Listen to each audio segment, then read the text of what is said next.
Setiap kali bulan suci Ramadan semakin dekat, suasana di Malaysia sebenarnya tidak pernah benar-benar sepi. Masjid mulai dipenuhi jamaah, pusat perbelanjaan dihiasi ornamen bernuansa Ramadan, dan bazar-bazar makanan bermunculan di berbagai sudut kota. Aroma hidangan berbuka mulai terasa di udara. Lampu-lampu dekorasi menghiasi jalanan, dan keluarga-keluarga mulai merencanakan momen kebersamaan mereka. Semuanya terlihat seperti persiapan Ramadan pada umumnya.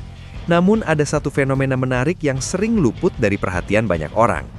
Jika Anda berdiri beberapa jam saja di terminal keberangkatan Bandara Internasional Kuala Lumpur menjelang Ramadan, Anda mungkin akan melihat sesuatu yang cukup unik.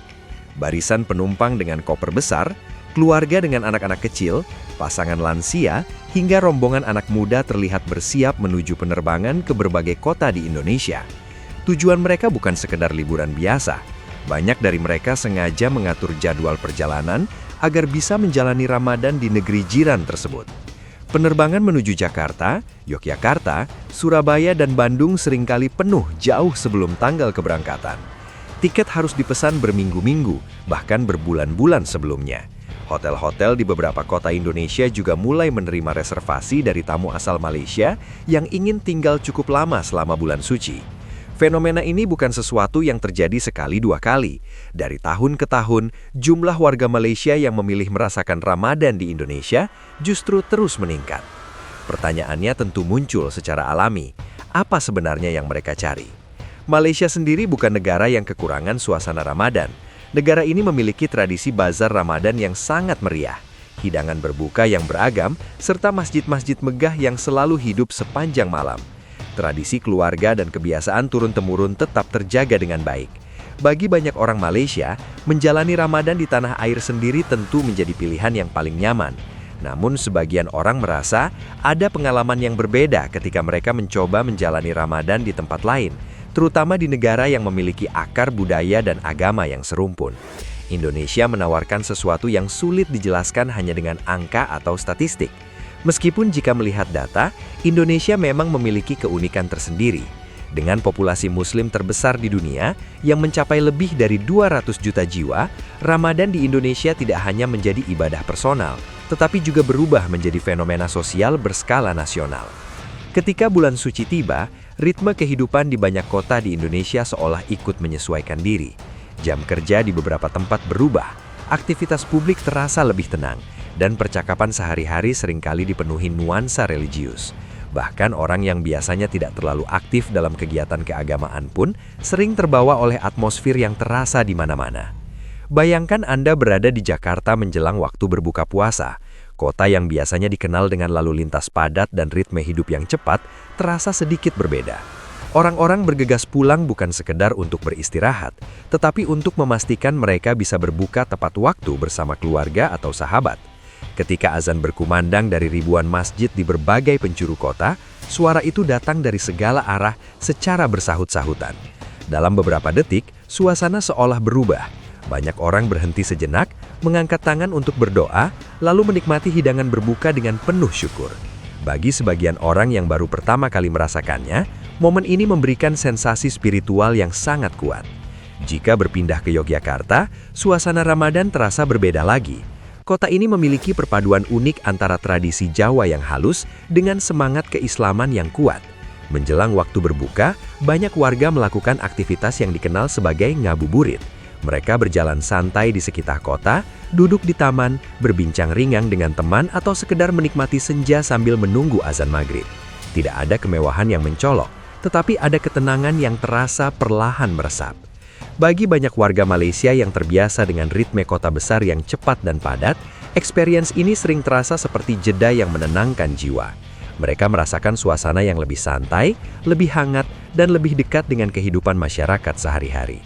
Sementara itu, di Bandung, suasana Ramadan juga memiliki daya tarik tersendiri. Udara pegunungan yang sejuk membuat ibadah malam terasa lebih nyaman. Ketika waktu tarawih tiba, masjid-masjid dipenuhi jamaah yang datang dari berbagai kalangan.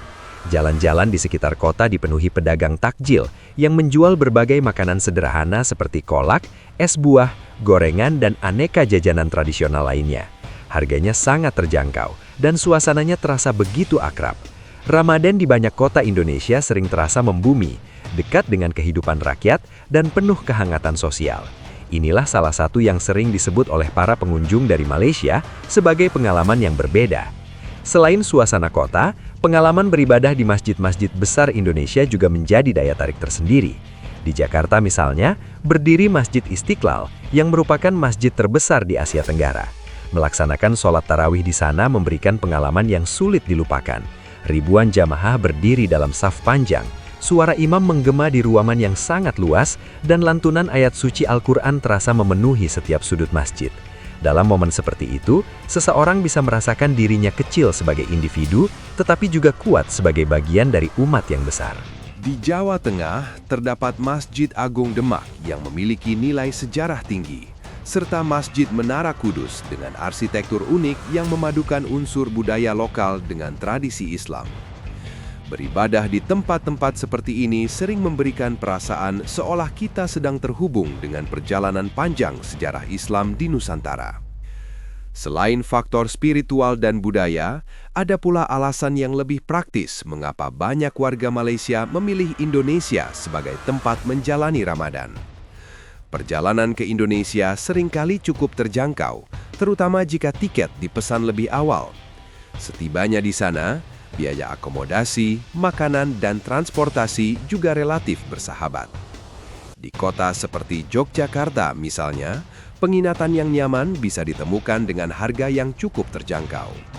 Untuk sahur, semangkuk bubur ayam hangat sudah cukup mengenyangkan tanpa harus mengeluarkan biaya besar. Saat berbuka, pilihan makanan sangat beragam dan mudah ditemukan hampir di setiap sudut kota. Namun jika hanya soal biaya, fenomena ini mungkin tidak akan bertahan dan terus berkembang dari tahun ke tahun. Ada sesuatu yang lebih mendalam dari sekedar pertimbangan ekonomi. Salah satu daya tarik yang paling sering disebut adalah tradisi sosial yang hidup selama Ramadan di Indonesia. Ngabuburit bukan hanya aktivitas menunggu waktu berbuka, tetapi juga menjadi momen kebersamaan. Orang-orang keluar rumah, berinteraksi, membeli takjil, dan berbagi cerita dengan suasana santai. Pasar takjil juga memiliki karakter yang unik, tidak selalu tertata rapi seperti bazar modern, tetapi justru terasa lebih autentik. Setiap penjual membawa resep keluarga yang diwariskan turun-temurun dan setiap hidangan memiliki cerita tersendiri. Budaya buka bersama atau bukber juga menjadi magnet sosial yang kuat. Undangan berbuka bisa datang dari berbagai arah, dari teman lama, komunitas, hingga orang yang baru dikenal. Meja-meja panjang dipenuhi hidangan sederhana, tetapi percakapan hangat mengalir tanpa batas. Tidak jarang pula ada kisah tentang warga lokal yang dengan tulus membantu atau berbagi makanan dengan tamu yang mereka temui. Hal-hal kecil seperti ini sering meninggalkan kesan mendalam bagi para pengunjung. Pada akhirnya, tren warga Malaysia yang menjalani Ramadan di Indonesia bukanlah karena mereka merasa Ramadan di negara mereka kurang bermakna. Sebaliknya, ini lebih mencerminkan keinginan untuk memperluas pengalaman spiritual dan melihat Ramadan dari sudut pandang yang berbeda. Kadang-kadang, ketika seseorang keluar dari rutinitasnya, ia justru dapat menemukan kembali makna yang selama ini tersembunyi di balik kebiasaan sehari-hari. Indonesia, dengan dinamika sosial dan kehangatan masyarakatnya, memberikan ruang bagi pengalaman refleksi semacam itu. Karena pada akhirnya, Ramadan memang bukan hanya tentang di mana kita berada. Ia adalah perjalanan batin. Namun lingkungan di sekitar kita seringkali mempengaruhi bagaimana kita merasakannya. Dan mungkin itulah alasan mengapa sebagian orang rela menempuh perjalanan jauh hanya untuk merasakan suasana Ramadan di tempat yang berbeda. Bukan untuk meninggalkan rumah, tetapi untuk menemukan kembali makna yang mungkin selama ini tersembunyi dalam rutinitas yang kita jalani setiap tahun.